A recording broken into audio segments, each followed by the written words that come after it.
Hello, everybody. Welcome back to Reality Realness with 3 S's. I'm your host, Chantele Francis, here to talk to you about The Traitors, episode 3 and 4, with my co-host, Matthew. How are you today, Matthew? And are you a traitor or are you a faithful? I'm a fucking faithful. I don't believe you. Banish him. I'm doing great. I honestly I just want to watch the rest of this season, but definitely happy to be chatting with you about a little bit more strategic show than what we've been chatting about with the challenge lately.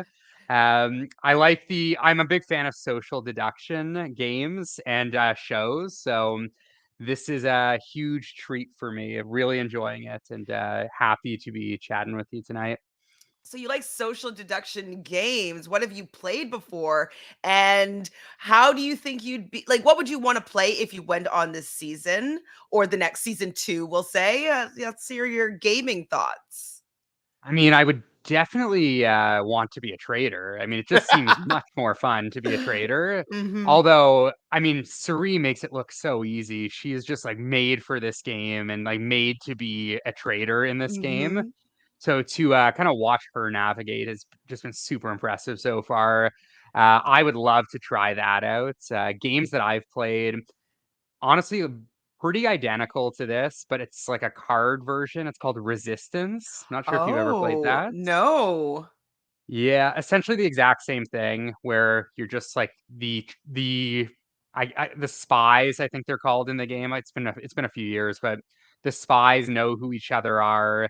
They like kind of try to wipe out the good guys, and then the good guys have to try to figure out at the end of each round who are the spies.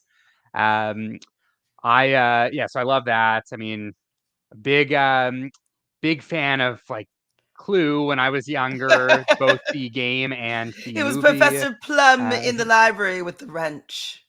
yes. What else?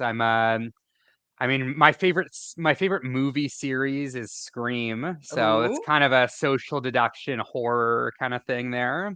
Yeah, I mean, that's kind of it there. And then of course, I kind of follow through the Among Us stuff, and yeah, I mean, how about you? Are you big on this social I mean, deduction? I'm obsessed with it, but I realize that I'm only good at playing like faithful, I mean, Mm, I would want to obviously play a traitor, and I was talking with Jonathan with episode 1 and 2, and I think that I would play best starting off as a faithful, and if they ended up converting me or turning me later down the road, that would be the way that I could play traitors. But I don't think I could reveal the unveil the mask and be like, I'm a faithful. Like, I would be so bad. But I played Secret H. I played Werewolf. I played another one. I think was it called Merlin? I don't know. Another one. I played Mafia. I was terrible at Mafia. Mafia as well, yeah. But I was Town. But like, I wasn't good. But it might be because I don't know all the things that Mafia can do, and we were kind of playing it with like a bunch of us on RGP, and so it was a little bit confusing, and like it wasn't like it was a little bit challenging. But I don't think I'd be a good trader off the bat, but I do enjoy these social deduction games. Um, and I think it would be easier to play if I don't know the people that I'm playing with. So it's Yeah. kind of like when you just played one round and you were Town or you were whatever, the good guy, and then you play next round and you're the bad guy. It's quite easy to see how differently you play, right? So I think that I might be better at playing a traitor with a bunch of strangers.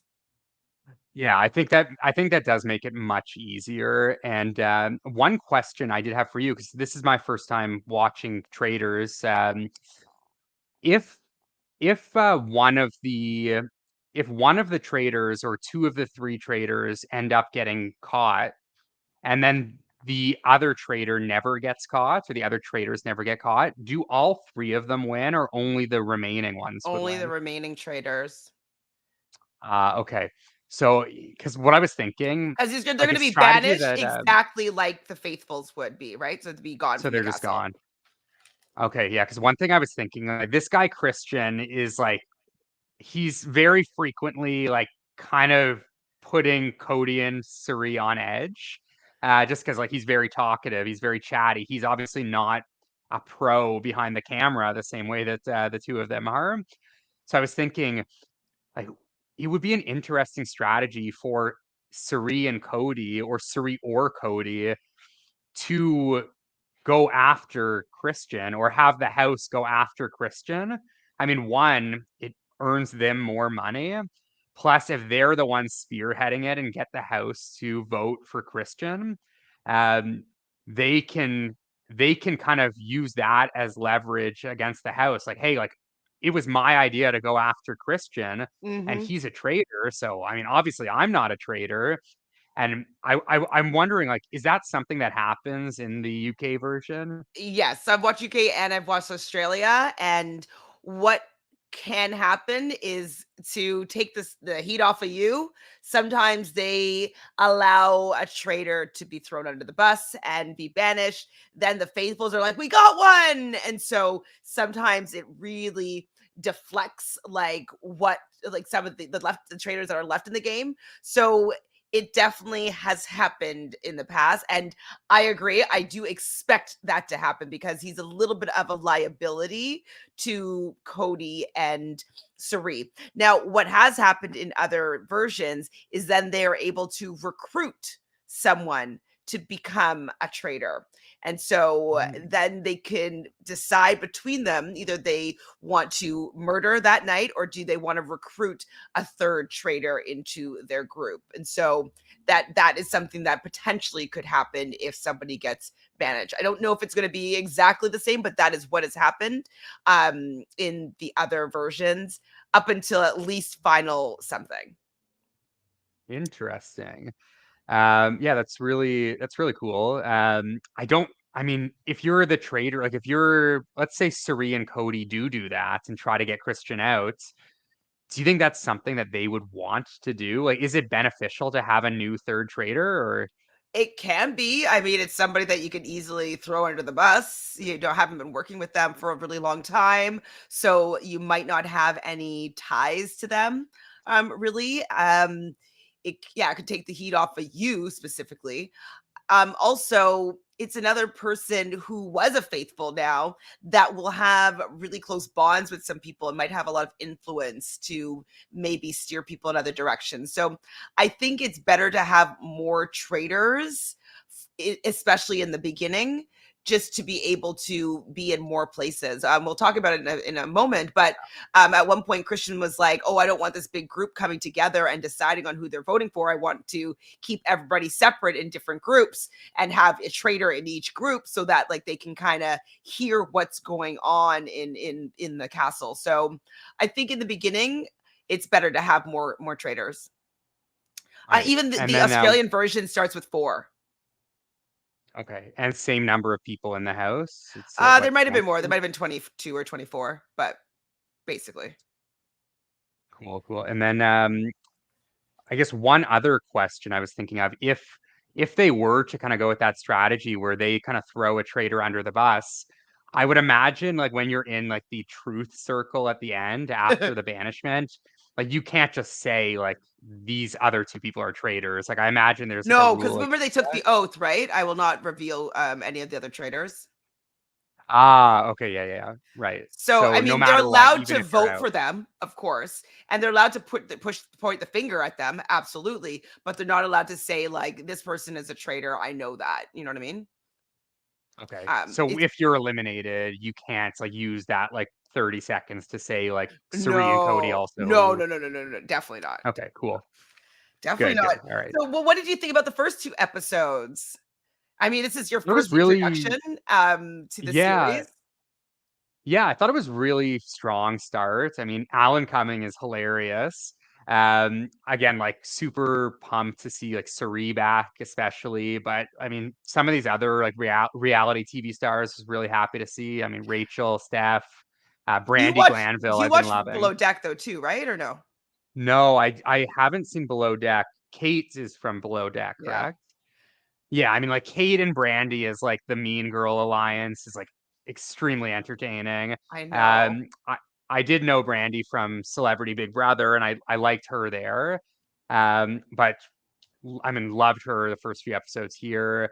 It's a little tough for me when there's like the people I know, and then there's like these strangers mixed in as well. It's like harder for me to like care as much about these new players. And like even like some of their names, like I can't even remember. I had to like write them down here. Hmm. But I mean, other than that, like I think it would have potentially been cool to do like 20 reality stars, and like they definitely could have done that. But I mean, some of the newbies are entertaining. Like Michael, I believe was just kind of like an everyday person. He like brought a lot. Like felt really bad for him being just attacked every single episode. But I guess that's the name of the game. Yeah, But yeah, I thought it was really strong. The one thing I don't care as much about, and you've probably gathered from me like in our challenge talks, like I don't really care about like the daily challenges. absolutely. Um, so like here when it's like, yeah, let's like make some music or like hide in a coffin and like find your partner in a coffin. That stuff, like I can kind of 1.5x that and go more to the strategic side of things. I mean, I definitely agree with you. And so the challenges are actually so far are identical. Not, I don't know if it's the same order, but identical to the UK so far. And if I'm not mistaken, I believe the US was filmed first. It's the same castle. The missions have been the same. Not sure if it's the same order. Um, and so it really shows to me that I don't care about the missions because it's all about who's pointing the finger at who, who's getting away with what. Like those conversations is what I want to see, but they got to make some money. You want them to have some money in the pot, right? Yeah, totally. And I mean, one thing I will say is the breakfast looks absolutely incredible. Uh, every time I'm seeing it, I'm like, okay, I need breakfast food. Like this looks, I want to join season two just for the daily breakfast for as long as I'm alive in there. So yeah, would so you would want to be a traitor if you went on to season two? I would love to be a trader. Yeah, I just think it would be so much fun to just like, I mean, like you're pinning everyone against each other and just like watching the chaos, like watching things erupt there. I just don't like. It seems to me like, and like maybe this is just like sitting on the couch. It's a little bit easier, but like it seems so obvious that the traders are just like trying to pin two people against each other. It's like hey, if two people are being pinned against each other, they're It's probably not both them. yeah, they're probably both good. They're not I don't think either of them are traitors because otherwise, like, why are they like drawing so much attention there? Like, obviously you're because like if essentially with say like Brandy and Michael, like you pin them against each other and then Brandy reveals herself as a um sorry, what's it Faithful. called? Faithful.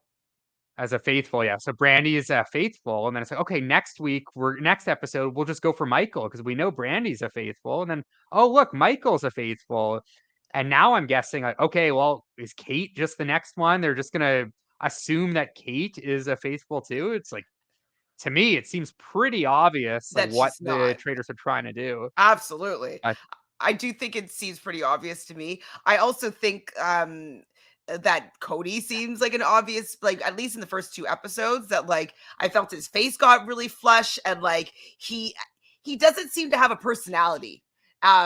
Which is I think would be a telltale sign if someone's not saying too much or not like just being a normal person. Like everything that he's been saying so far has been like about the game and about strategy. And like you kind of gotta just still be yourself and have normal conversations. So I feel like he's a mhm. really obvious traitor in my opinion. Same with Christian. I think Cerie's doing a great job. How do you feel about the producers choosing these three to be traitors? Yeah, I mean, I mean, with Suri, it makes a ton of sense. Like, Hmm. she's clearly like the star of the show, and like they knew that coming into it. So, yeah, Suri is like not only like will do a great job like hiding herself as a traitor. I think that made a ton of sense. Cody, like, I mean, I'm not a Cody fan. Like, he blocked me on Twitter. I'm not a fan of him. Um, Oh wait, there's beef. Yeah, well, I mean, he doesn't know who I am, but he did block me on Twitter. And then What did you say? Christian, I he tweeted something that I can't remember what he tweeted, but I tweeted back at him a picture of his all white alliance from All Stars. Uh like because he was like he had posted something about like I can't remember. It was something during like the whole like Daniel Taylor like all that like nastiness. Um so I tweeted a picture of his alliance to him and it got like over 1,000 likes. So he must have been getting pinged about it like every time like people were liking it. Like I tweeted like, "Hey, this you?" And he did not like that, so he blocked me. But honestly, like not a fan, never was a fan, definitely not a fan now. I mean, in terms of the production choice, like obviously, like he is one of the bigger gets as well. So like you have like a Big Brother winner with a Survivor legend, and like have them work together with like a complete wild card. Like it makes a lot of sense. Uh, Personally, would probably have rathered the Traitors be like Rachel, Suri, and Christian. I think that would have been really interesting because Or I think Cody's a little even more. Suri, like Reza, and I think it needs to be someone other than Christian. I know that he's like animated and bubbly and like he's really he is sucking up like this role of traders, but Mhm. I don't think he's a good trader, and I actually think that Suri and Cody are going to allow him to be banished soon. That's My kind hope is that Suri lets both of them be banished and just takes the bag for herself at the end. At the end, I think she would do that 100%. But I would love that. I do also think that Cody wouldn't let that happen. I don't think so that he would let it go that far. Yeah. Yeah, I mean, like, to give Cody some credit, like, he's, like, a pretty, like, good game player, like, 2 pretty successful seasons, so, um, yeah, I don't think Cody would allow that to happen, but, I mean, at the end of episode 4, we did get a little bit of tension between Oh, Suri and Cody, which was I fun to see. can't wait to get to that. Okay, let's talk about the episode. Yeah.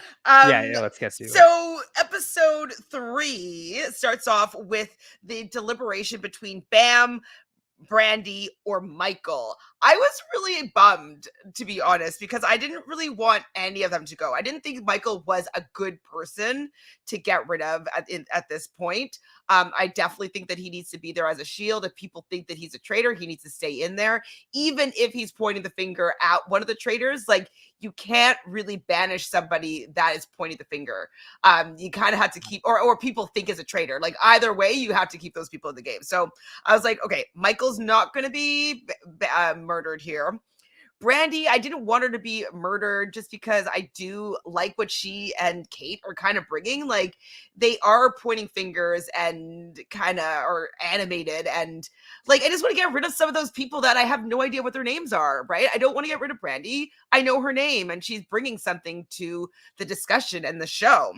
And then Bam, we didn't know him yet, but like I didn't want like the second one or two black guys to be off the show before I even like hear him speak a couple times. Like I was just Mhm. frustrated because I definitely wanted Reza to stay in the game, and I wanted to get to know Bam, and so I was just kind of like, oh man, like Bam couldn't even make it Yeah, past yeah, I episode was like, I felt 2. bad for Bam, and, like, obviously, when it was kinda coming down to, like, Brandy and Bam, like, towards the end, I was like, "Alright, I kinda need Brandy here," like, she's, like, really giving a lot, um, but yeah, I mean, it sucks, like, didn't really do anything, just kinda, like, caught in the crossfire there, um, I do find it, like, a little bit of a tell, like, when they are at breakfast, they always, and obviously this is just kind of the editing, but, like, when there's, like it's down to 2 people, I've noticed every episode, it shows one of the traitors, like, right before they reveal the final person to walk through the door. They're like, "Oh, I think it's gonna be,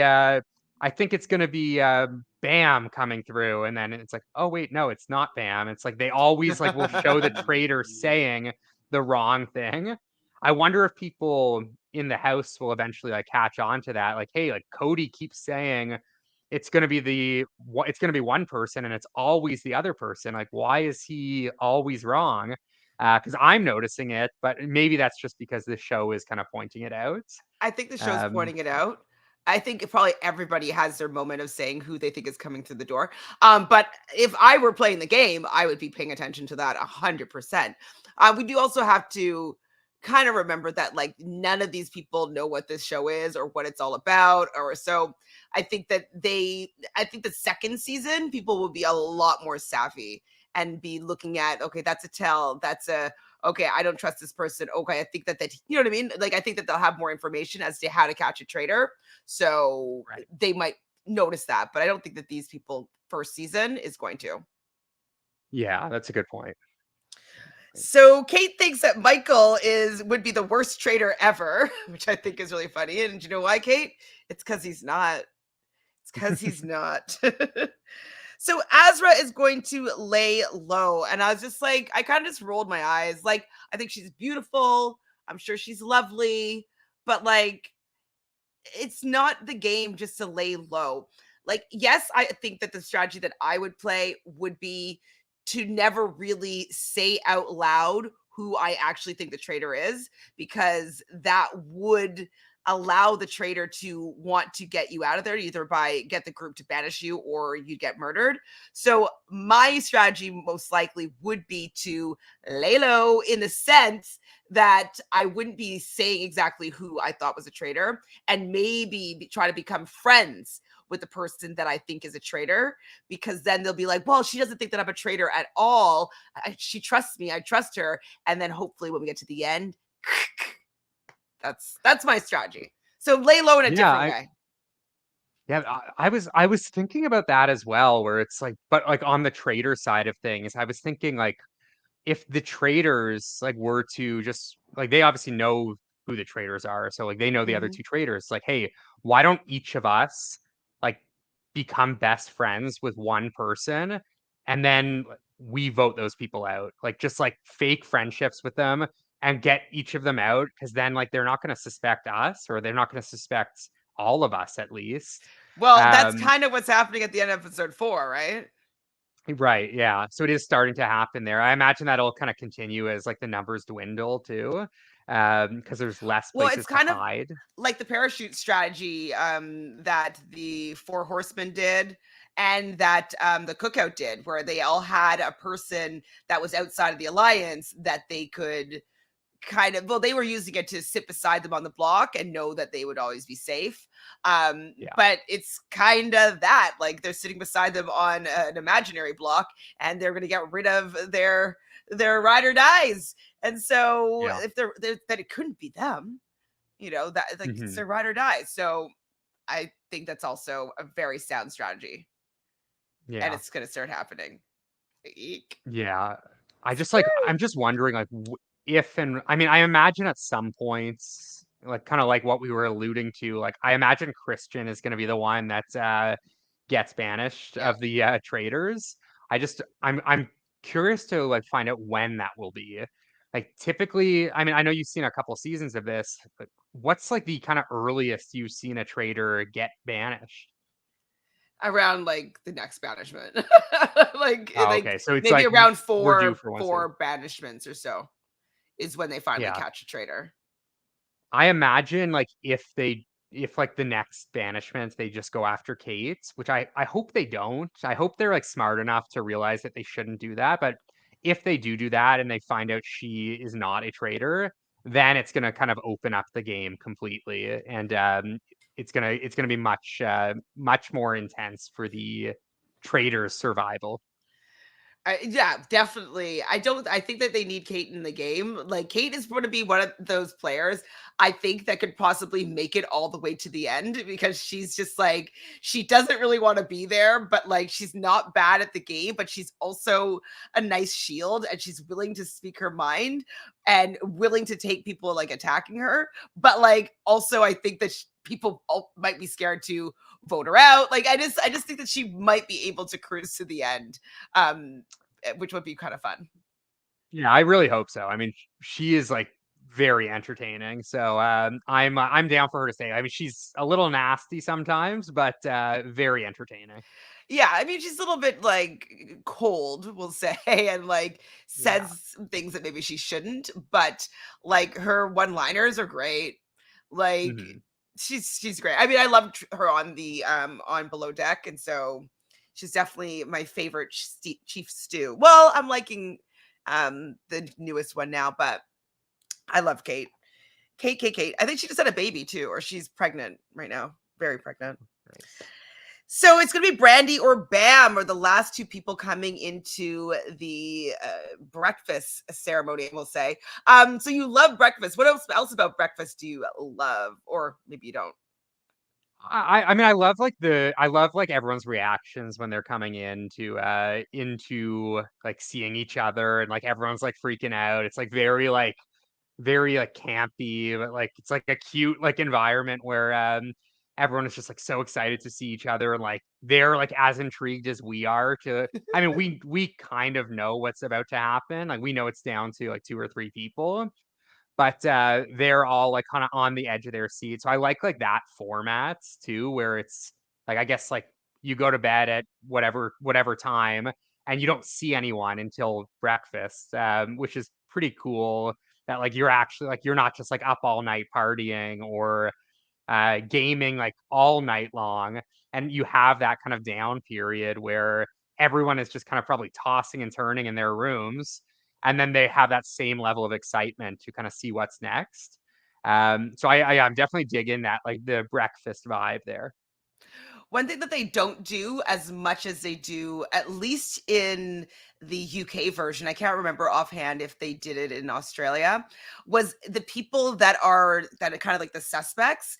They show them like getting ready for bed or brushing their hair in the mirror or making drawing a bath as they're being discussed as who's going to be murdered. And like, I really just like these little like scenes of them by themselves when they know that they're about to die. Like it's really great. So they did it once I saw, but he wasn't really being a suspect, but we saw like Quentin sitting at the edge of the bed, like it's maybe in pajamas or whatever. And so it's usually like little scenes like that. But they don't really do it in the US version so far. So maybe Mhm. season two we'll see that because they'll see Traitors UK and be like, this is great. But yeah, Right. that's something that I'm missing because I just if they're going to be speculating, I want to see that little vignette, little Yeah, scene. I'd like to see more than just like them reading like the letter for 2 seconds and like, oh damn, like I guess I'm out. Like I'd like to see like the build up to that. And yeah, like maybe a little bit more from the suspects or like the person that's about to be banished. Or if it's down to those two, three people, like let's see 30 seconds extra of them as opposed to the kind of as opposed to maybe 30 seconds from the breakfast or take away a minute from the challenge or whatever. Hmm. It would be nice to kind of get more time for those people that are kind of in danger or about to leave. Hmm. You'll see when you watch because I know you're gonna watch like Traders UK by the end of this weekend. I trust in you, so you'll see Mhm. what I I mean. will definitely. I know. I tried to get you to watch UK before, but I like the fact Yeah. that you haven't seen it yet, so you kind of have a fresh perspective on the challenges and how it kind of all goes together. So it works out in the end. Mhm. So Christian is just like gabbing at the breakfast table, and Sari is just staring him down. Like Sari is not happy with like his savviness and gameplay. Yeah. It's not And good I for him. really do I love their dynamic just because like Christian is just like that like puppy that's like just so happy to be there and like doesn't know what's going on, like doesn't know how to act. And like you could tell like I mean he is like just like naturally like a very social guy. But like Suri is like, no, dude, you gotta chill. Like you're drawing too much attention. Like we don't want attention on us. So it's a really like fun dynamic between the two of them She's and gonna get Cody as tired of well, it. who's yeah, oh yeah, they'll get tired of it for sure. So tired. So before we find out who is going to be the final person coming to breakfast, we get fade to bat or cut to black, and it would be the spot for a commercial break. Now I know that all shows write commercial breaks into their scripts, like so I get it, but I really feel as though this show it does it too often. Like it's just really annoying. It's like, who's it gonna be? And then cut. And it's like, I just want to watch it sometimes, even with like how it's not, we don't get a full episode, you don't get until the next day the kind of resolution to the night before. I'm kind of like annoyed by it a little bit. Does it bother you? How do you feel? It would bother me much more if it wasn't like Streamed all available together. to watch now.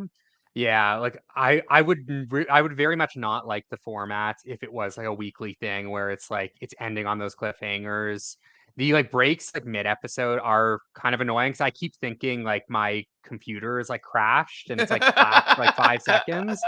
And I'm like, oh, do I need to refresh? Did I accidentally pause the computer? It's like, no, they gave me a commercial break, but it is like slightly annoying. But in terms of like the end of episode stuff, could be much worse if it wasn't like True. a bingeable entity.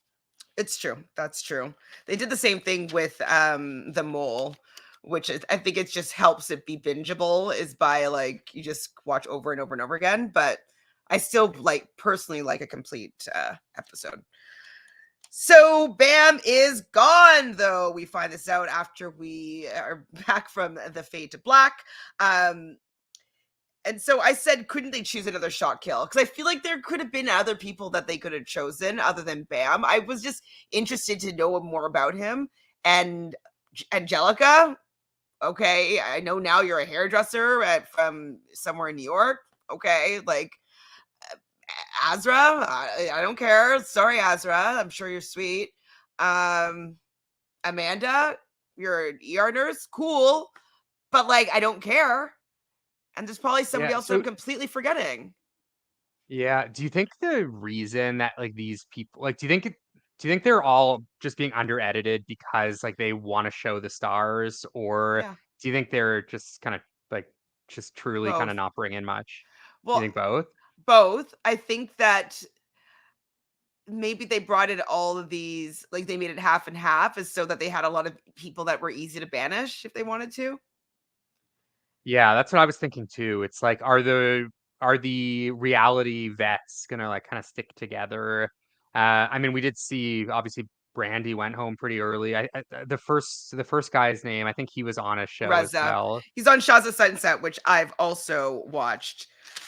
So I mean, I love Reza. He's a fun Yeah, personality. Like on his show, he's the star basically.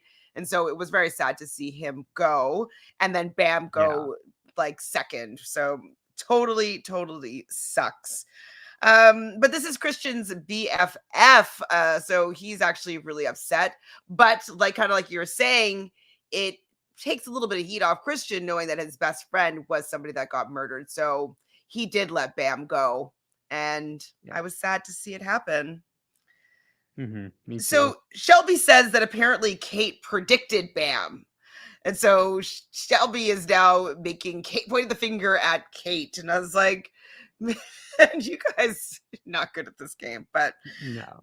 like giving the traitors so much ammunition by like pointing fingers, and that's kind of why, yeah, you want to still speak up, but you also have to be a little bit more tactical when you do so, in my opinion. I mean, I'm just saying this from my couch, but I think it would be a better strategy. I don't know. So I love Alan Cummings with all of his lines. His less bed and breakfast, more deathbed and breakfast. I was like, that's funny. I'm like, I wonder how much he contributes to the writing of this, or if it's all just like he has like a comedy writer. I feel like he like mad libs some of it. It's like I do think like I mean he's like a super funny guy. I remember him like from like the Spy Kids movies when I was younger. I'm sure I've seen him in other things as well, but really funny guy. I listened to his like pre-show interview with Rob. Seems like very charismatic, like super funny. So I'm sure like a lot of it is kind of like Him. written for him, but then on the other hand, like some of it is definitely going to be him as well, and he seems to be having a really good time. So, He's yeah, loving really, it. really good. Like, what a role to like, that would be a really fun role to play. And so I think he's doing a Yeah, great job. You're also gonna like the host of the UK. She does an excellent job as well, in my opinion. Um, so Brandy though was scared that she was going to be murdered, but she has to realize she's not going to be murdered because they're going to want her to be banished. Like if you're going to be vocal and pointing the fingers, traitors are not going to kill you. They're going to allow you to be banished. Um, that's just the best way to do it, in my opinion. So the fact that she was scared, I'm like, Brandy, they're not going to banish you. Don't worry. Don't you worry. mhm. But Kate's starting to point her finger at Michael as usual. Poor guy, poor guy, poor guy. Kate wants to go after just one person and kind of like everybody group together and decide who they're going to vote for. But Rachel is like, no, I don't want to do that. And then they're kind of having a little bit of a back and forth with the whole group. And so Azra leaves, and then Angelica also leaves. They both don't want to be part of like an ambush. Um, I get it, like bullying up and ganging up on one person, it does suck. And like having to defend yourself does suck. But literally, that is what the name of this game is like defending yourself and proving that you're not a traitor and finding out who the traitor is. And so I don't know. I think these two are too soft for this game. Yeah, I mean, it's interesting. I mean, I think, and I did appreciate Rachel kind of like sticking up for Michael a little there, where I mean, some of it did. I don't know if it was at this point or maybe it was a little later. I think like some of it did kind of cross a little bit of a line where Michael was saying like, "Yeah, I'm just like very like socially awkward, like I have anxiety," and I think Brandy or Kate or maybe It's both were Brandy. kind of like, yeah, Brandy was kind of like poking at him a little bit there, um, and just like a little bit like I don't think she was meaning to be like super vicious, but like it did come off like a little bit insensitive. So I did appreciate kind of Rachel just kind of sticking up, and then later on, his name's Quentin. Hmm. Quentin did the same, where he was kind of sticking up for Michael. But yeah, I mean, at the end of the day, like it is a game where people are going to be against each other, so you do kind of like need to like be a little bit thicker skinned to like do well in games like that. I definitely felt for Michael. But yeah, I mean, it didn't see him going super far, just considering Yeah. like the spot he was in and his the way he kind of played it out after. Well, and I think also the issue, like, and I think it's because he's not familiar with reality TV games. It's just not great to use any issues that you may have when you're defending yourself, because people, especially in a game like this, aren't going to think that you are being sincere. And so yeah, yes, I'm sure that they're all super empathetic people. If in real life someone was like, yeah, I'm socially awkward and like I think he said ADHD, or I'm not sure, he has some other social anxiety type thing.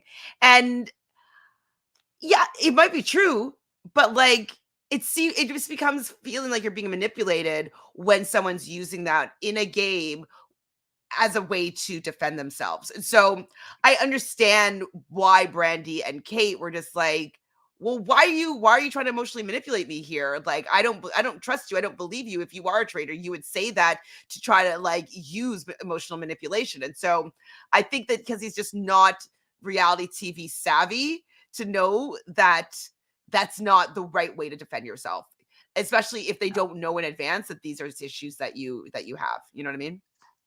Yeah, yeah, definitely. And I think with things like getting a little bit heated, like to me that would be kind of a tell as well that like okay, like Brandy, Kate, and Michael are all like very passionate right now, which makes me think like they're like they're not traitors because like look how intense this argument is where they're going back and forth there. It's like, yeah, I mean, like other people are just kind of chilling back. Like those are the people that are more suspicious to me, at least. Absolutely. We haven't heard that expressed too much thus far. I know it's still fairly early, but Yeah, I mean, like to me, it's like a kind of a big tell there where it's like, is are Kate and Brandy really gonna be like this aggressive if like they were traitors? Like you would think they would know, given that they have history with TV. Like, Mm-hmm. all right, maybe we should play it a little cool, like quiet down a bit. Um, so it's pretty surprising to me that the kind of fingers are being pointed at kind of Michael, Kate, and Brandy when they're the most vocal and passionate.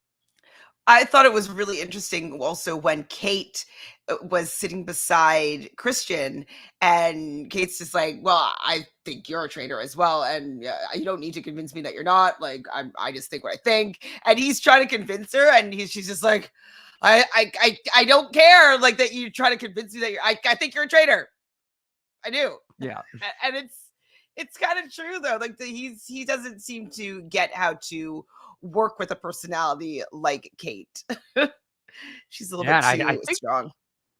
I think Kate also had kind of suspected Suri at a point, right? Like she said she thought it was Michael, Christian, and Suri. That might have Um, been Brandy. oh, might have been Brandy. I mean, well, they were kind of like aligned for the Yeah, most part in they. what they were thinking. Mhm. So the fact that they had kind of caught on to Suri, I mean, pretty impressive because Suri is like one of the best to ever do it in like any of these games. So the fact that they are kind of suspicious of her, and I mean, we don't really know if anyone else is suspicious of her, but the fact that they were did impress me a little bit there. So you don't care for the challenges, but I think that this is a pretty neat challenge personally. So basically, they're going to have to make sweet, sweet music, and so they're going to break into two groups: 7 music makers and 10 ears. And basically, what they're going to be doing is the music makers. It's going to be one conductor, and each person is going to be holding a bell, like a string to a bell, and they have to ring the strings to the bell in the order that the conductor tells them to.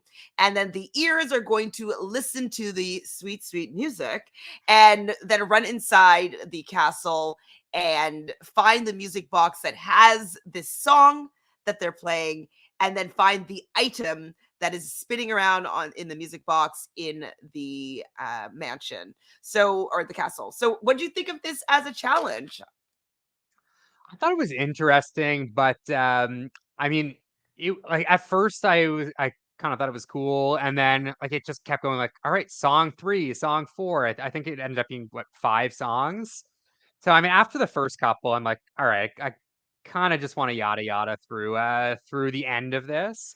I mean, the idea was definitely cool and like something new. I mean, we watch a million different shows, and like this is something I'd never really seen before. So that part of it was definitely pretty cool to kind of like use a different skill set. Mm-hmm. Um, but uh, I personally would have maybe preferred if it was 2 or 3 rounds instead of 5. But yeah, I mean for the They most part, sped like them up cool in the challenge. end. Like the last two Yeah, was like it wasn't as drawn out, we'll say. yeah, They it yeah. picked up the pace for sure. But I understand what you mean. Like you got the point. You wanted to get back to the strategy. I hear you. I hear you. I thought it was really cool though, because like Cerise seems to know a lot about music, and so her intention here is to do really well so that the faithfuls will want to keep her in the game, to see that she's like a good faithful. She brings money to the group. And so I think that it's great that she's able to showcase her talents.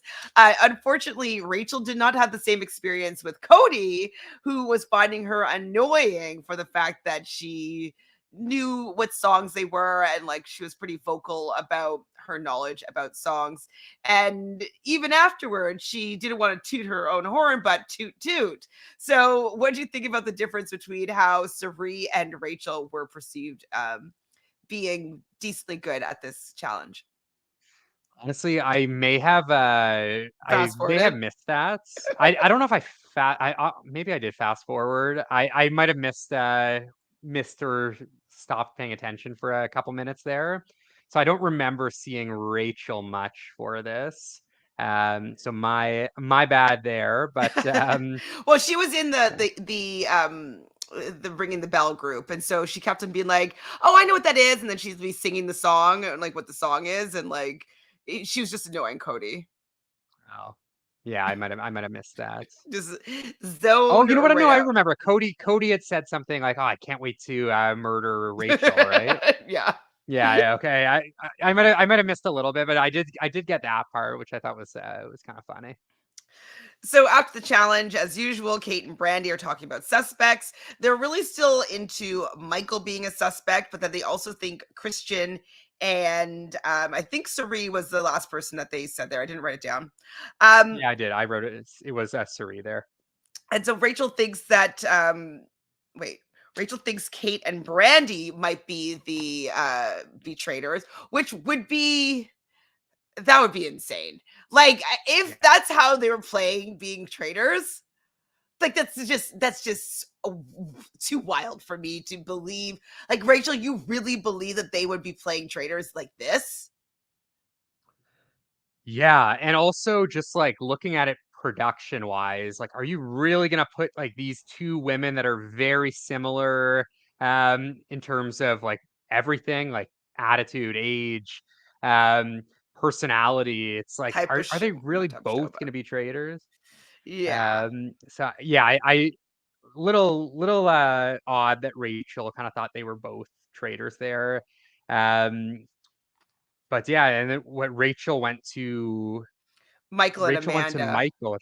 Yeah, And which is like fine. Like Rachel seems like she's a little bit out on an island here because she doesn't seem to have a really close like person that she could really confide everything in. It's kind of like she's actually kind of on to some people correctly, but then not on to other people. And so I think she needs someone to bounce ideas off of. But she doesn't really have anybody in the game right now. And if she did that with mhm. Cody, he's going to try to deflect her because, like, he's a traitor. So I feel a little bit bad for Rachel because she's like kind of off on an island, it seems, with like just not having anybody to strategize with.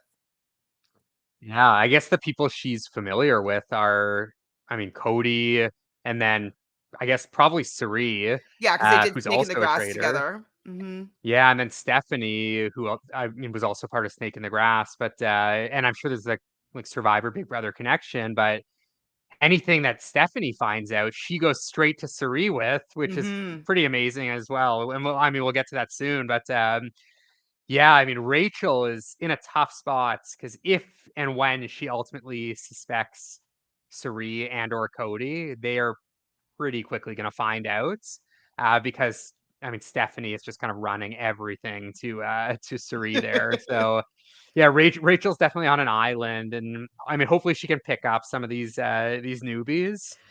But But tough spot for her. it is a tough spot. She could get murdered soon, like just for the fact that when she gets it, she will be. I think that she'll be able to gather people to be on her side. So she just might be a murder soon. I wouldn't be Yeah, surprised. I think so. So Quentin though speaks up and he feels as though Kate has been keeping up with the confusion, and so Kate is his number one suspect. I'm like, Quentin, you speak very well and you have great logic, but why are you deducing this? Because, like, I would be doing everything to be like, there's no way that anybody that we think is a traitor is a traitor. Like the people that we've been banished, what has been the common thread? They've been like pointing fingers at each other. So those people are probably not going to be the traitors, and the traitors are going to let us think that they are. Like Yeah. it just seems pretty basic, but I'm watching from the couch, so who knows what it would be like to actually be there. So Michael also thinks that Kate rallies the troops. And Kate, I love that Kate just takes it. She's like, well, then I'm fine. Like, I rally the troops. Like, I'm not a traitor, but if you think I am, I can't stop you. You're going to find out that I'm not. Like, and I kind of like how she deflects because I think it might keep her in the game for a lot longer than maybe if she was a little bit subtler. Um, they might just get rid of her. Yeah, and I don't know how many days this show is. Like the one concern that I might have for Kate would be if like enough people in the house are like yeah, like we don't like this energy, and like there's a lot of like newbies there that might not be as like savvy strategically. It's like, all right, like let's just find out what Kate's all about. Like let's get her out of the I house. mean, Let's banish her. might as well. Um, yeah, I would hope that that's not the case, just because like I mean, if you have to, I mean, you're not even living with them. They're all in separate rooms. Like you're probably spending like 6 hours of the day with her. Like I think you'll be okay. But yeah, I'm not sure if that's like potentially something that might happen, but really hope not. And I hope she's around for the long haul, just like bring that like different energy there. Well, and I wonder how they cast this season. Like, did people know what type of show that they were getting on?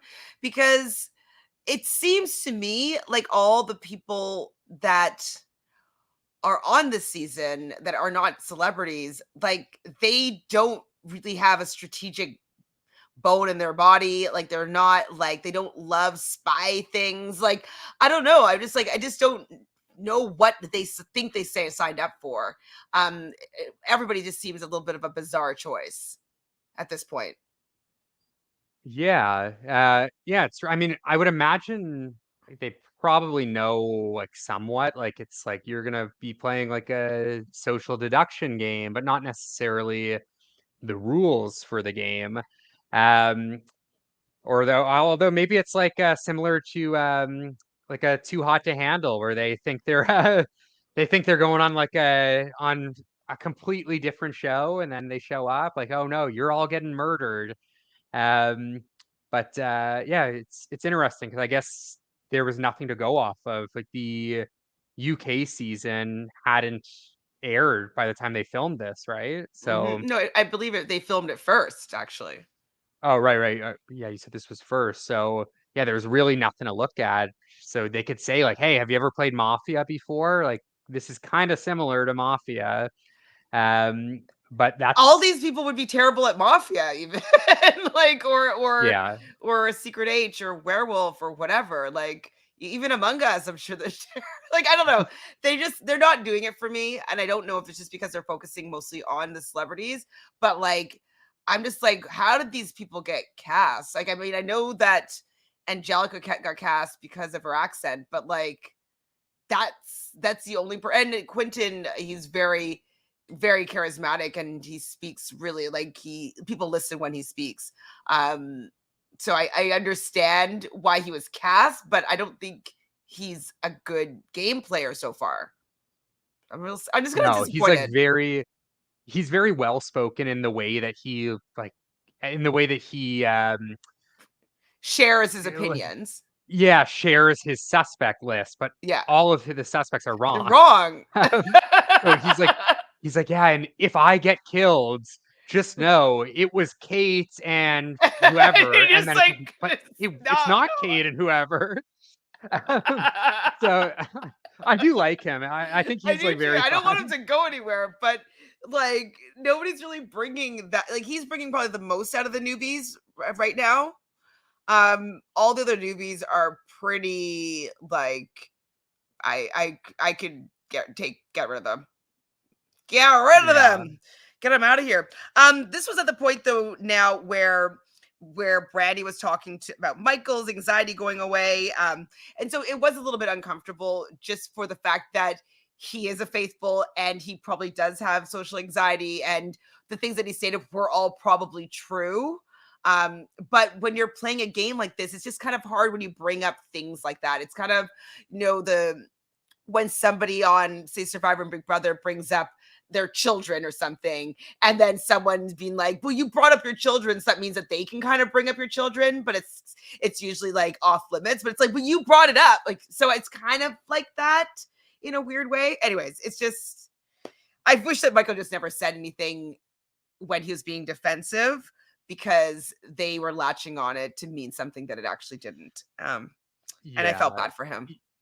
Yeah, I mean it's really tricky because I mean it's like reality TV. It's especially like competition shows. Like it's there's a precedent that's like been set like from some by some people like way back where it's like, hey, if you bring like personal into the game, there is like reason for us to suspect that you're lying about the personal thing you're bringing into the game. I mean, Johnny Fairplay started that really Hmm. way back in 2002 or 3 or whatever it was. Like Russell Hantz kind of like elaborated on that. Tony, like these like successful survivor people that I'm sure most of the people on this cast like know of, kind of reinvented the personal side of things. And it's like to the point where like someone like Adam Klein or like Jeremy, like when they went on to win their seasons, they hid like this massive part of their life from everyone, partly because they didn't want it to be used as like a Get rid of him. He's something gonna to win. threaten the, yeah, make them more of a threat, but also I'm sure partly because they don't want people to think that they're lying about it, which is kind of the worst. Like you don't want someone to think you're lying about a medical condition, a family member's medical condition. Yeah. But there is that fear amongst players around you where like you don't know these people, like you can't fully trust them. No matter how nice they seem, which I mean, Michael, by all accounts, is a super nice guy and like normal guy, but they don't know that, right? So it is And definitely tough. definitely tough. And so at this banishment ceremony, Kyle decides to call out the people who are quiet and playing it safe. And I like this as for the fact that he's a reality star. Do you watch Winter House, Summer House? I can't remember. No, I don't. I mean, it's terribly messy. You might enjoy it, but it's terribly messy. And he's the star of that show, basically. And so he's probably really great with the producers. Like he knows like how to make a scene pop, like be entertaining, because there's nothing that's going on their show. Like it's basically friends that go to the Hamptons for the summer and friends that go to Vermont for the winter, like and live in a house for 2 weeks. So there's nothing actually going on. So he knows how to produce an episode to make it compelling because he's the star of both of those shows. So I think that Mhm. he calling people out as being like, I don't want this show to suck. Like I really is kind of what I think he's thinking. And so he's calling people out here. And I thought it was great because I'm like, I agree, Kyle. I want people to be more interesting. So make them do it. Yeah, Uh, and I mean, that might explain why, like, I believe he cast his vote for Michael, as opposed to Brandy here, where it's like, "Hey, like, let's make good TV," and, like, you know who's gonna make good TV? Like, the Real Housewife of Brandy. 10 years, so, um, yeah, I mean, I'm with him there, and that's, like, something I appreciate too, like, I mean, we're watching TV, so, like, let's make it good. Yeah. Absolutely. So Rachel and Sari both vote Brandy. And Azra's afraid to talk. And like I appreciate people that are shy or introverts or whatever. I don't know if I care for them on these shows though. You know what I mean? Like eh, not this show. Maybe there's another show that's better for them, but not this one. Like an introvert? Yeah, It's like it's just, like, strange, like, how do they get through casting? I don't Like, know. there's gotta be, like, thousands of people they coulda chosen from, but, you're like, there's, like, 3 or 4 people on the cast that have openly said, like, "Yeah, I'm very introverted. I'm not a big talker." It's like, well, you're on, like, a social TV show. You gotta kinda talk a little bit. So, So yeah, it's weird that they wild. got through casting there. It's shocking that like what was their videos like? Hi, Yeah. I'm shy. I don't know. I don't get it. It's confusing Yeah, to me. it does make me think, like, maybe they did want, like, these, like, bigger personalities, like, to shine and, like, go a little bit further, and maybe they thought these people, I mean, even if they go further into the game, like, they're not gonna eat up a ton of screen time, Yeah, where I imagine, like, someone like Suri probably, gets a little bit more money than someone like a, um, that's true. Maybe it's the Amanda. budget. Maybe it's the budget. Yeah. So if we're gonna pay more for a Suri or a, Kyle, like, let's get our money's worth by having them have a shit ton of screen time. But like, if you're going to get people that are like $1,000 a week or whatever they're paying them, okay, it's probably more than that. But like a SAG rate or actor rate would be about $1,000 a day. You know what I mean? I mean, or maybe like $600 a day. It depends on what your low rate is. So $600 a day. Mhm. Like, if that's the case, like, there are so many people that would be more interesting to pay the lowest rate to. Yeah. Yeah, I Like, mean, I I'll could do it think for of free. me too. I do it for free. Take a Hell trip to yeah. Scotland, Hell have, like, all that yeah. unreal breakfast, live in a I would pay for my castle. own friggin' flight. Yeah. I So, would if 100% do anyone's, it for if free. anyone listens to this, just cast us for season 2. We're more than happy to, go for free. I was saying that to Jonathan with the last episode we recorded, and we're hoping that, or I'm hoping anyways, that because Netflix also did Squid Game, game, I don't know, they did open that to a worldwide casting net. So I'm wondering if Netflix would be a little bit more open to casting Canadians. So I'm going to take a look and see if Traitors is on their list and see whether or not Canadians will be open to participating. Because I would this would be a show that I would try really hard to get on, Yeah. like really hard, because it Oh, would be yeah, so this is, like, fun. the perfect show for me. It's not, like, super draining. It's, like, fun environment. You're not starving on an island for 30 days. It seems quite ideal And the and, breakfast scene, really you get fun that format. breakfast. Yeah. Yeah. All about the I'm breakfast definitely scene. in for this. So it was pretty close between Brandy and Michael, I believe, were the two people that had the most votes here. And Christian is the final vote. And of course, you thought that your computer broke down because it went to black again. And then it comes back Mhm. up, and we see Christian, wrestling with his decision again. And he chose Brandy. Brandy has been banished. I think this is good for the traitors in the end, right? You want the people that are suspecting you to get banished, and you want to create chaos with your murders. And so I think that this is really good for the traitors. Yeah, Very good. definitely, and just, like, keep that, like, feud going between, like, Kate and 100%. Michael, like, have people take sides, like, push, like, all the blame onto Michael here, and, yeah, it worked out very nicely, plus, like, what we kind of alluded to before, like, Brandy seemed to be quite game savvy.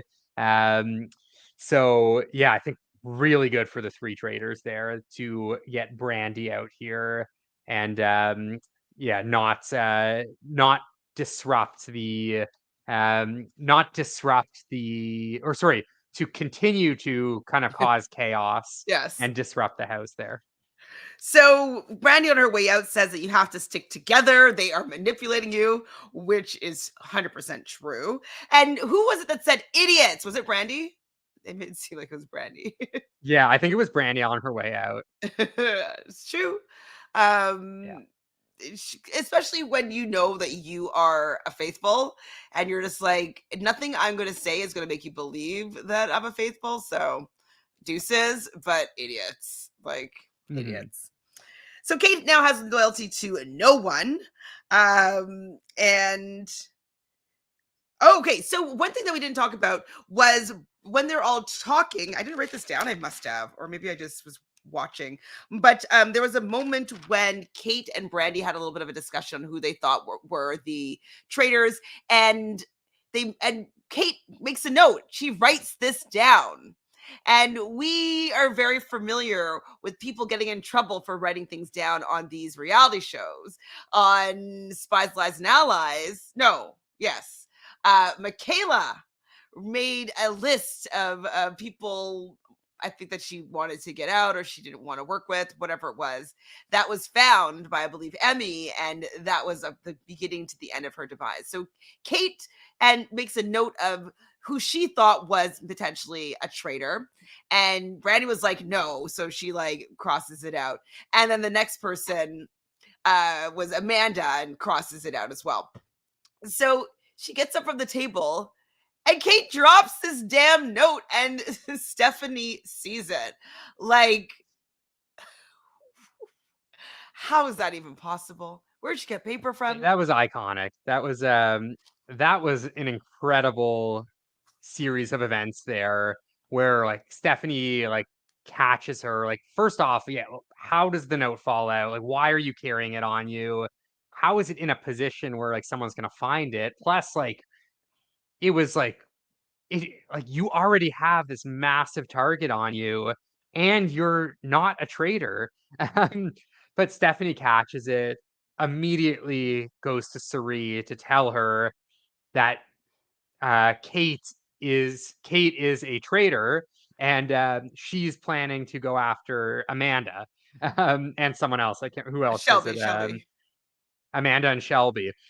And then yeah, you get like Suri is just like Suri's like head is spinning, like she like everything is like She's like, going perfectly for her. it's like She has so much to work with now. Um, oh, can you you hear lost. me? I can hear you, but I lost your video. Um, sorry, give me a sec. I think I need to get my Charger? computer charger. No I'll be problem. right back. No problem. So Cerie is so excited now that she cannot wait to potentially frame Kate now, which is like the perfect solution here. Like, if I was a trader, like, you know that Stephanie is going to be telling you absolutely everything. And that's what you want as a trader. She trusts you with her life and with all this information. She's going to be devastated when she finds out that Suri has been lying to her the entire game. But she's bringing you this really great information that is going to allow you to frame Kate or frame Shelby or an Amanda in a certain way, or allow them to be people that you kill to further frame Kate. It's a perfect position for Suri to get additional information, and Suri is just eating it up. Yeah, yeah, sorry about that. That's okay. But yeah, that was honestly just like the most ideal where like Suri can literally like take this game in so many different directions. She knows she has Stephanie. Like Stephanie is like fully like team Kate is a traitor, and there's no taking Steph away from that mindset. And Hmm. now she just has so much to work with where she can just like straight up go after these people that Kate was supposedly going after, but really it was all just Kate's speculation. Hmm. So yeah, really, really awesome to kind of like see Suri just kind of walk into that like pretty perfect position. Oh, so good for her. So the next episode is life or death situations. We get the traders meeting happening here. This is the first time. He definitely says it again later. The dream team, we're the dream team. I think he's thinking that they're the dream team, and like, if he says enough that maybe he's included in being part of the dream team, but he's not, unfortunately. Yeah. Not at all. So Sari does tell them both about the note that Stephanie uh, shared with her. And so maybe frame Kate with having Amanda or Shelby be murdered. Or then they brought up, I don't remember who brought it up, but Azra and Kyle had a bit of the confrontation. So with Kyle saying, like, I want the quiet people to like start speaking up. And then Azra kind of speaks up and says, like, oh, well, I'm quiet, so like I shouldn't be penalized for being quiet or whatever. And I rolled my eyes. I'm sorry, I know you're kind, but like when she said that, I didn't really care that much. And so, but they can use this information to frame Kyle, which I was like, it's that's also great. Yeah, so I was a little torn on their decision here. And I Hmm. don't know, like, so I wanted to ask you, like, what you thought was the right call there. Like, like, when Stephanie comes to Suri with that information and it says, like, all right, well, we have the note in our possession. It says that Kate is going to, it says that the kill is going to be Amanda. Like, let's just say Amanda or Shelby.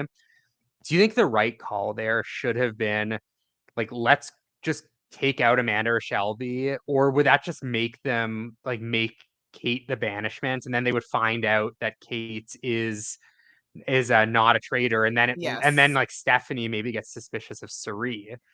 Um, so I thought I it was a tough think call. I think that it might be the right call because at that point, nobody other than Suri knows about the note. So it just might, as just as you're saying, it might that allow Suri to show her cards. So now, like with the way that it actually does play out, they ended up, well, they have breakfast and everybody's coming in breakfast, and we learned that Andy is already mentally tapped. And I'm like, how are they already tapped out here? Like, I feel like it's day 4, day 5, maybe. I believe that they do a mission every day. And they're only doing this for 10, maybe 12 days. And so I'm just like, you're already tapped out. Like you're not even a traitor.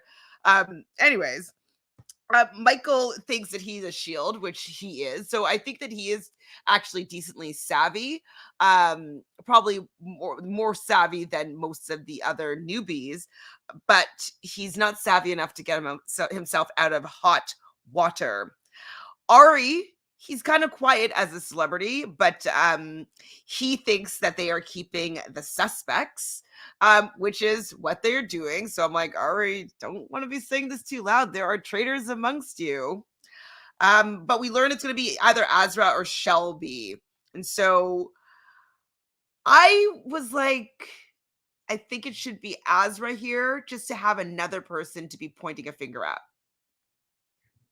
Yeah, I mean, the only reason I thought it should have been Shelby is because like you said, like nobody knew about the letter except like I mean to Stephanie, like the only people that knew were Stephanie and Suri. So if like Suri wanted if they wanted it to seem like Kate was a traitor, the fact that nobody else knew about it except for the two of them, like why would the traitors' plan have changed away from Shelby there, Unless it unless like was yeah, like unless like it wasn't Kate. Like to me, like because like Kate didn't know that Stephanie knew about the letter being found.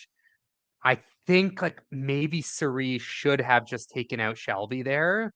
Um, because now like I have to imagine eventually Steph is gonna put it together that Cerise is kind of the mastermind here. And I don't know, like it might be too late by the time she puts it all together. But I mean, I imagine like the fact that they were that Kate and Brandy were making notes. I imagine when everyone's going to their room at night, like they're kind of keeping notes on everything as well. And just the fact that it was like this huge secret between Steph and Suri alone made me think like maybe the call should have been to like to stick to make the fake sure. plan of Kate. Right. No, and I hear that, but it was also crossed out, so it could look like maybe they changed their mind. Yeah, and then I I guess do on the see I flip hear what you're saying side, 100%. Sticking to the plan would be better instead of like somebody finding out about the plan and changing it type thing. Um, but I think how it all played out shows that they made a better decision, it yeah, seems. yeah, yeah. I just wonder like if Kate ends up getting banished at some point, then like I wonder if it clicks to Steph. Like, oh my God, like Cerie's been playing me this whole time. Um, Why would that be and a I don't know. tell for Suri? I just think because I mean, she's gonna know, like Steph will realize that the note was like just completely irrelevant. Like the note meant nothing. But then she went, yeah, I guess it wouldn't. I guess it would be more of a tell for Suri if she did follow through with the plan Right. and then Yeah. Kate got banished. Um, Right. yeah, so if Kate got banished and then also Shelby was gone, then it's like, oh, I went to Suri with this. So yeah, you know what? I'm wrong. I'm a newbie with this. But We talked it out. Like I was with yeah, you to like for a moment, with like whether or not they should be following through with the plan or not. But I think that no matter what, if Kate ends up getting banished, it doesn't end up being a shield for them anymore. So yeah, yeah, it would have been worse if Kate got banished later and Suri did follow through with the fake note plan. Because then it becomes like obvious that like, oh, Suri was the only one that knew about the note, so And she did this now to screw me. more people know about the note. So Yeah, yeah. So she I mean, has yeah. cover. Who am I to argue with Suri? So I am definitely wrong here. That is okay. When we learn that Azra is gone, Angelica really takes it hard. Her and Azra were pretty tight. And she leaves the room crying, and then Alan comes in and she comes back from crying, and Alan says it's basically time to get on with your lives, and he leaves the breakfast.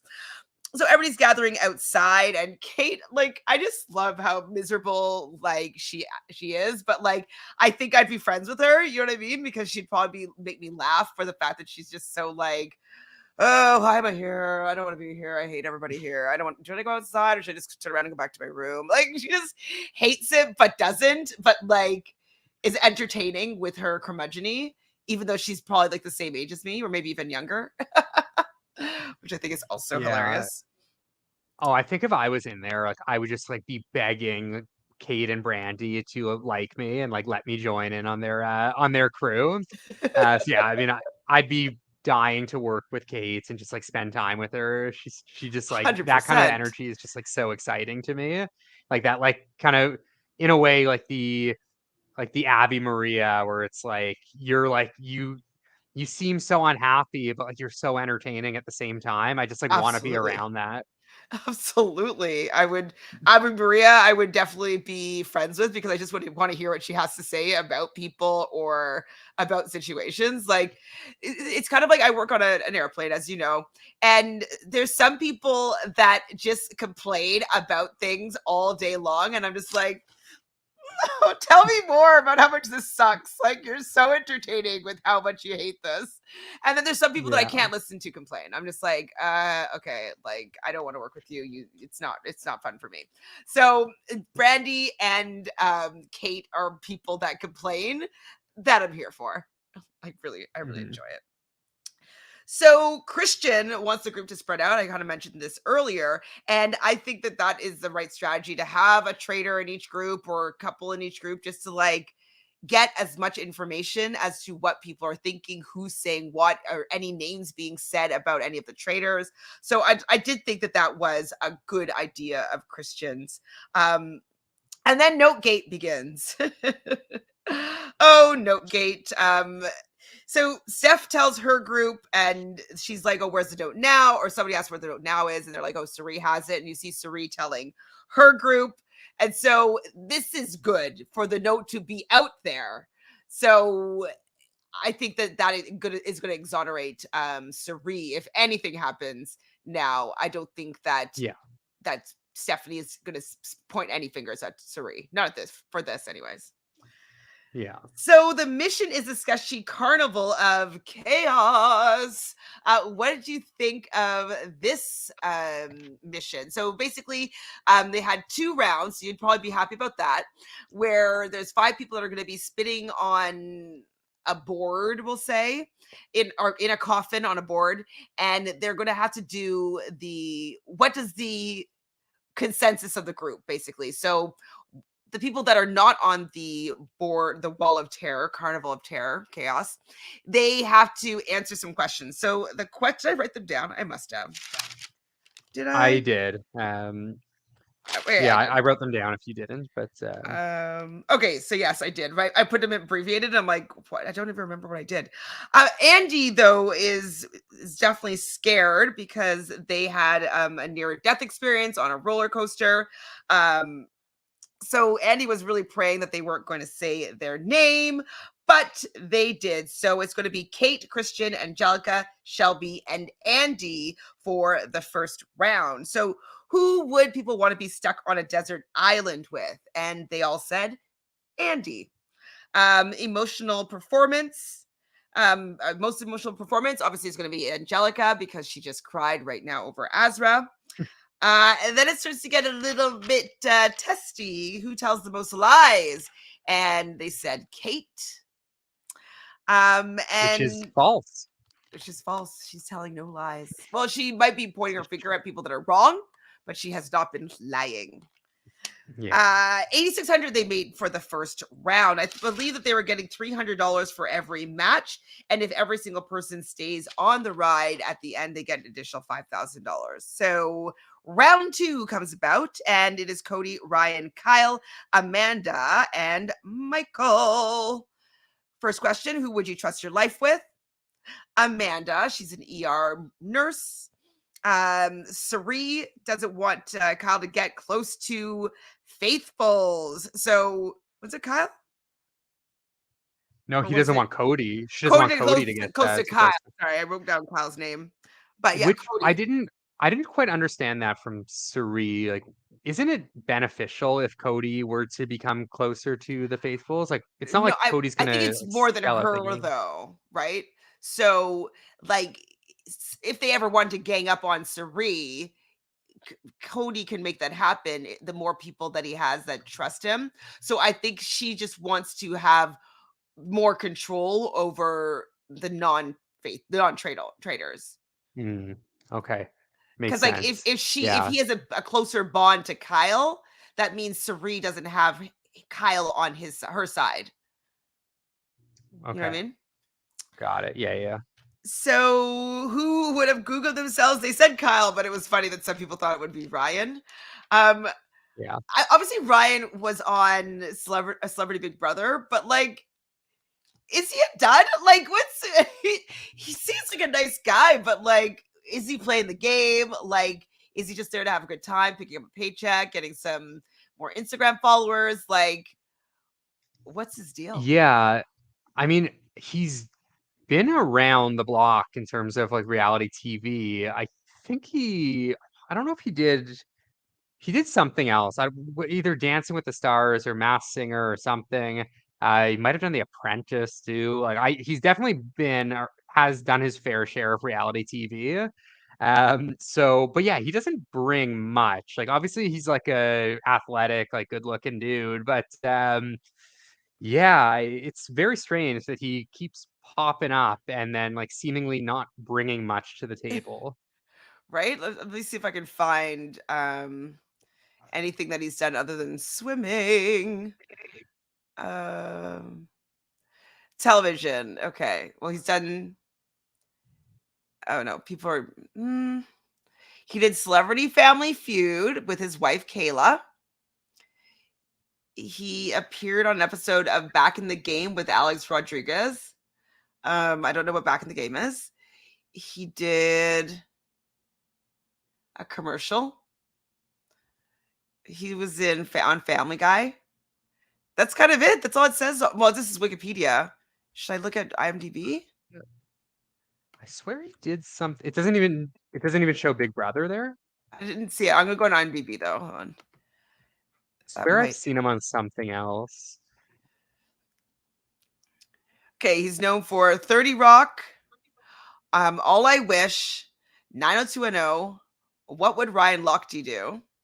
And then where's as himself? Come on. He's really He def not even Big Brother. It's not even on Yeah, IMDb. he could do Dancing with the Stars. He did? Yeah, he he did. I think he was out very early though. What season? Yeah, season 23. So yeah, I guess that's where I had seen him as well. So yeah, Um, he's been around. he gets attacked on He the was dance floor. What ambushed by protesters? Why? I think he got arrested What? for something as well. Yeah, he's got a Oh, I past. remember. Okay, I kind of remember something happening with him, but not fully. Who was his partner? Oh, Cheryl Yeah, Burke. Okay, I don't think I Cheryl. saw the season Yeah, this season. Surprisingly, yeah. He actually, I guess, made it like about halfway through, seventh place. He came in. But so Lochte yeah, I mean, he's protesters like have recommended. he's been Oh, around. Was he on the drama. same? Was he on the same season of Celebrity Big Brother as Brandy, or was it a different season? Ooh. I think I think I it's can't the remember if same Brandy was on season. season 1. So I guess Right. there was a bit of a connection there then. A little bit. Yeah. Hold on. I can't. All these things I've watched them all, but they just blend together. Um, Yeah.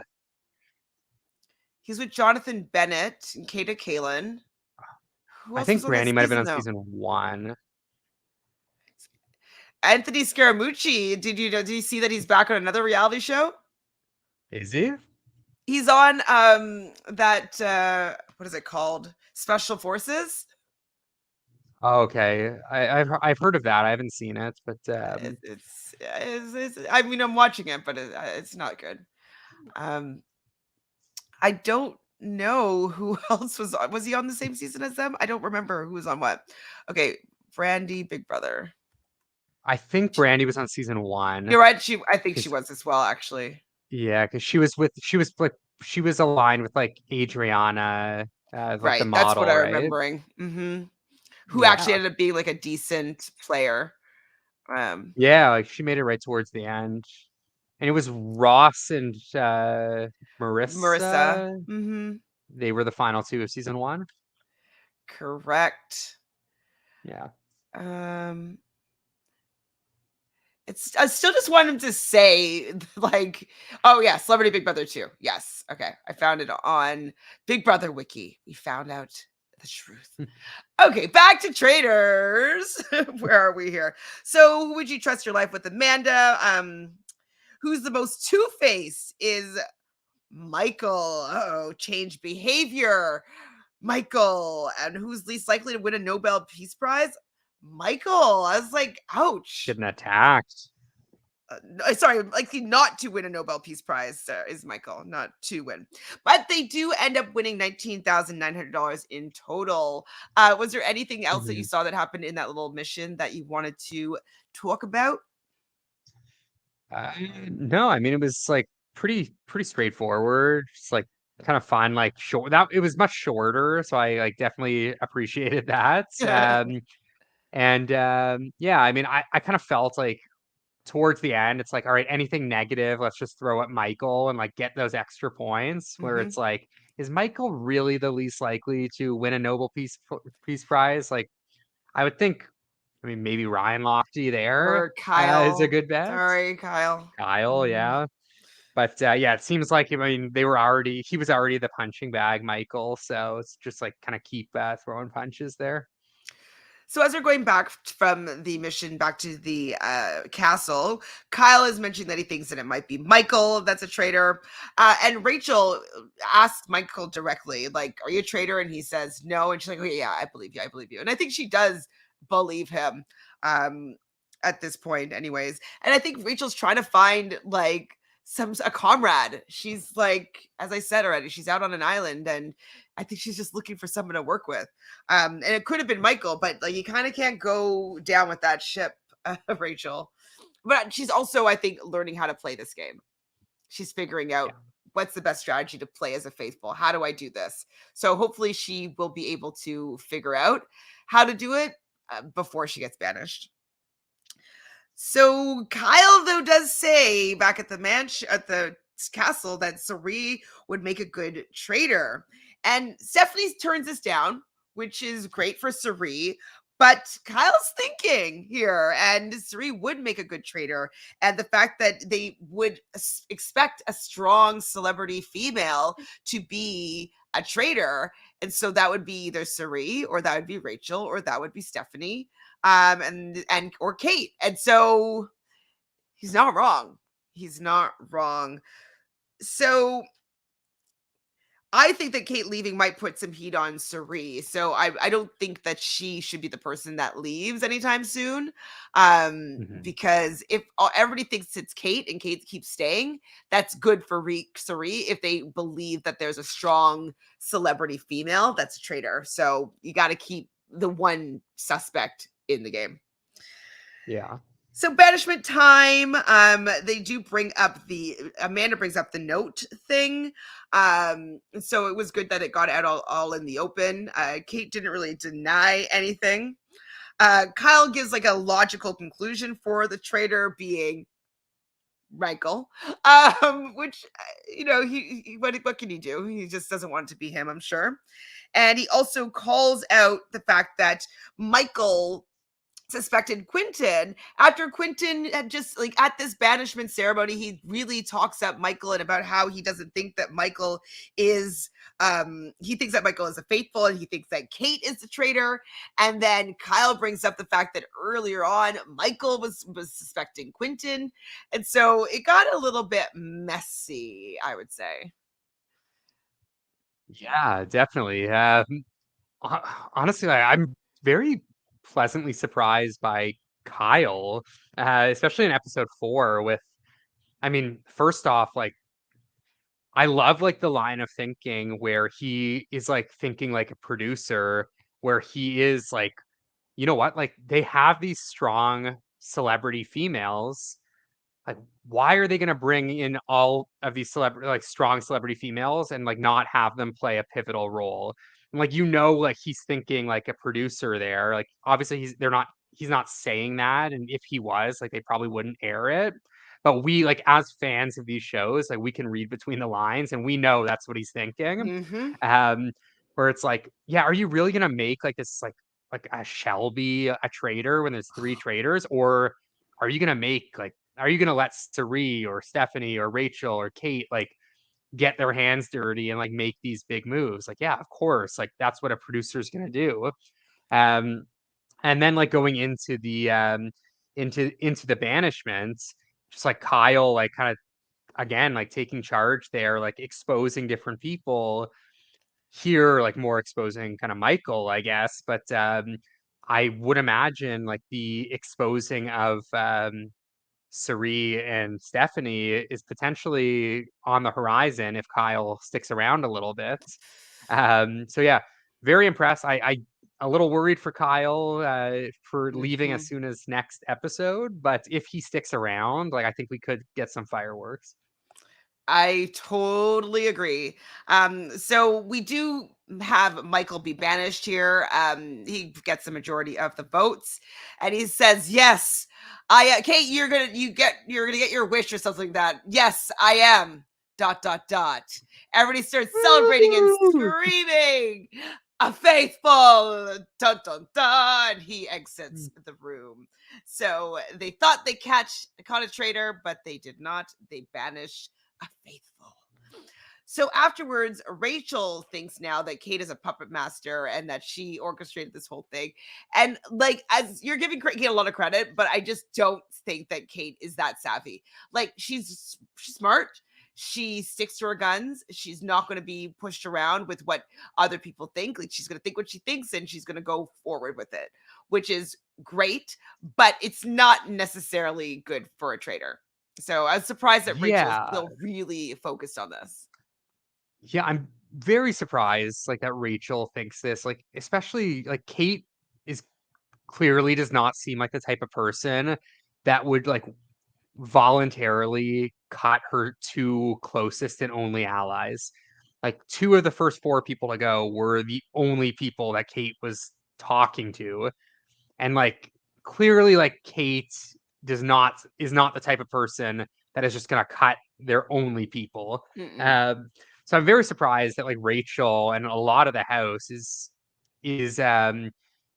consistently like thinking Kate is this huge mastermind where she really has like no support within the house, and then her only support were already eliminated. Mhm. So it's pretty surprising. I'd like to think like Rachel, who's a veteran of reality TV, would be able to kind of see through this.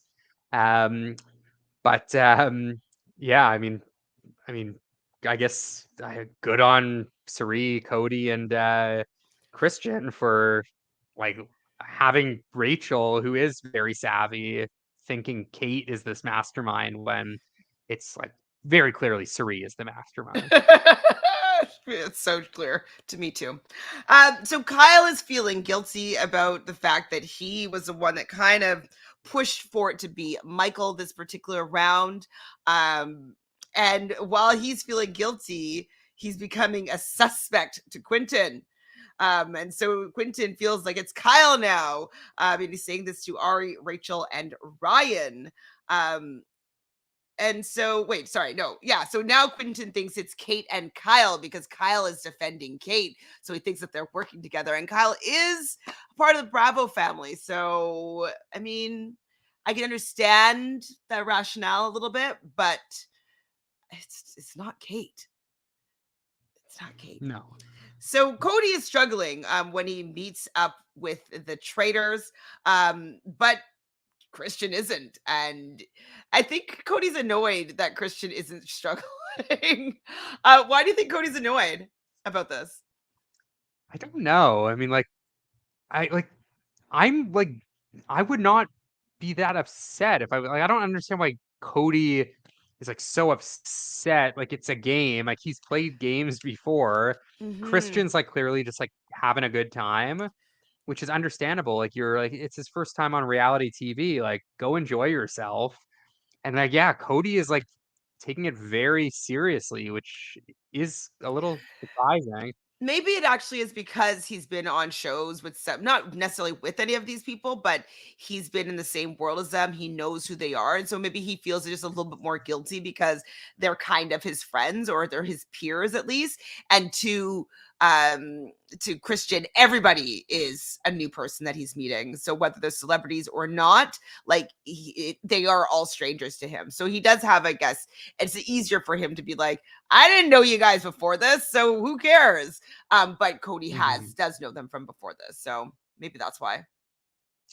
Yeah. But Yeah. so I mean, like Cody was on like Big Brother All Stars where like he knew people and I guess like when he did have to like cut some of his friends, I mean, Nicole, namely Nicole, like it was fairly emotional for him that he had to like make mhm. that move. So yeah, maybe he like understands like the significance for like these like lifelong reality people.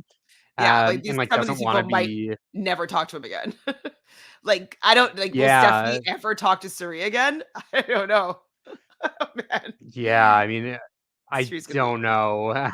I honestly like I wonder if like Cody's brother Paulie, how he would. I don't think he would care much if he was a traitor. Um, mm. but I don't know. I mean, I would have liked to see that where like Suri would have to navigate like dealing with Paulie and like keeping him under control and like if Suri could do that and get through the game, like she's just truly like the greatest reality contestant of all time. Um, Cody's like a little bit more level-headed, obviously. So yeah, maybe Cody's just like kind of feeling bad for people and like kind of getting the emotions there for some of his peers. Yeah, I do think that, but I also like just let the kid, like it's his first time, like you have Yeah, all let him this have extra fun. baggage, like he doesn't. So like don't be jealous, like play your game. Yeah. So Ari, they mentioned that Ari said verbatim about the fact that they're keeping the suspects in the game, and I was like, Ari, shh, like you're gonna be gone soon if you start talking too much sense. Um, Hmm. and then Cerise has a standoff with Cody, being like, Cody from here, like this is why you're taking it so. Sorry, Ryan from before here. This is why you're taking it so hard. And he's like, I've never met the guy in my life. I'm like, he might have met this guy before in his life, right? Like they might not be best friends, but I feel like in the Big Brother world, like they're getting along really well in this particular game. They're around the same age. I think Brian's a little bit older, young, good looking, athletic guys that have been on Big Brother. Like they bonded. And so he was heated when Sari was like, well, if you're not friends with him, let's murder him then. And it was a back and forth standoff, and Cody looked pissed. And I'm hoping that he doesn't want to retaliate and allow for Sari to get banished. Yeah, I don't see that happening.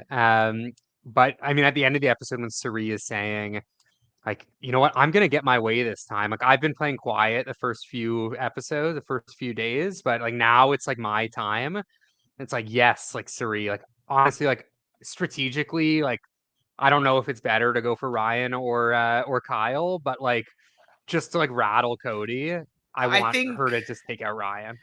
I want Ryan gone. I mean, I think he's a nice guy, but he's not really bringing that much strategically to the table. So who cares? Yeah. And it gives Cody a number that Sri is like, I don't want him to be that strong.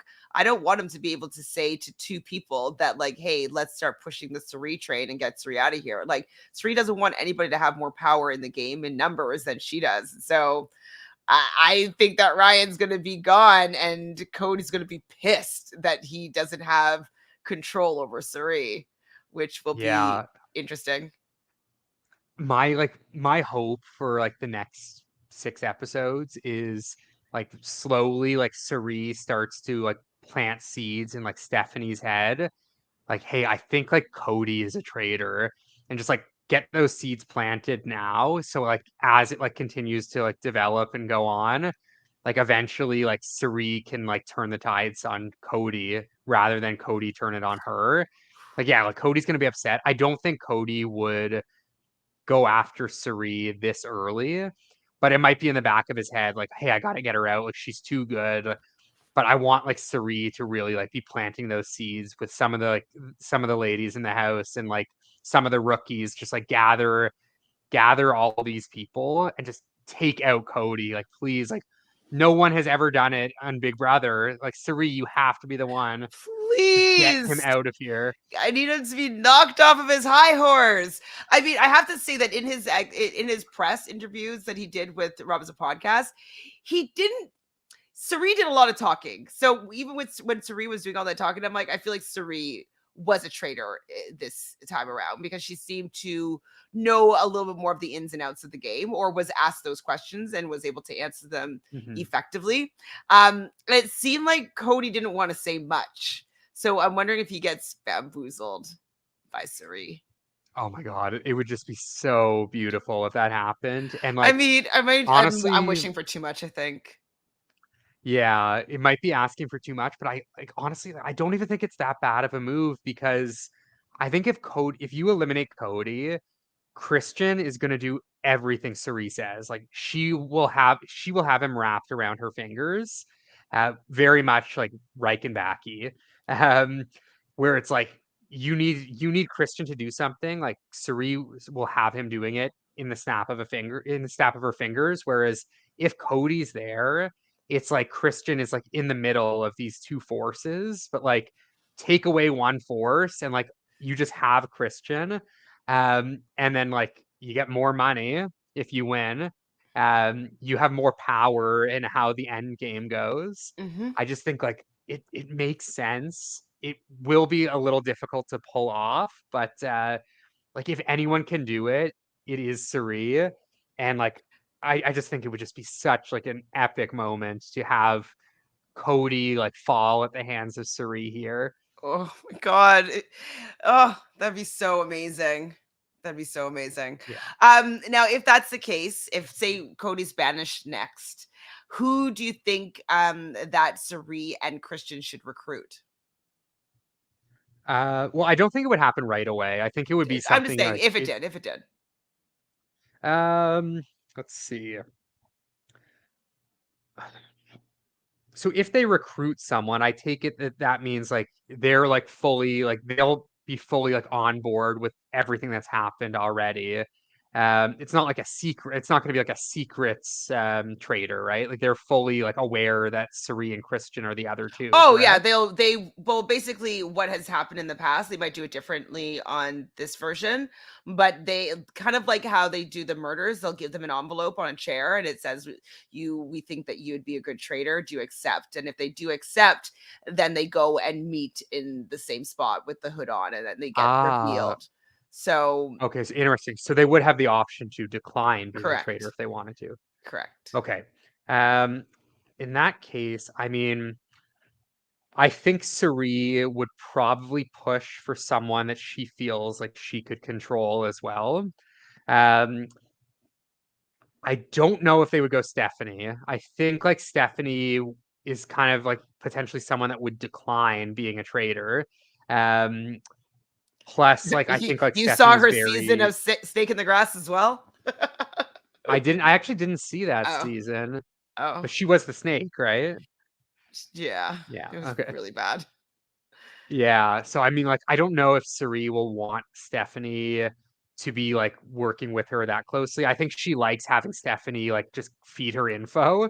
Yeah. So I think we're looking at like one of the rookies, maybe one of the rookie girls. I say rookie, I'm thinking like challenge, but one of the non celebrity girls.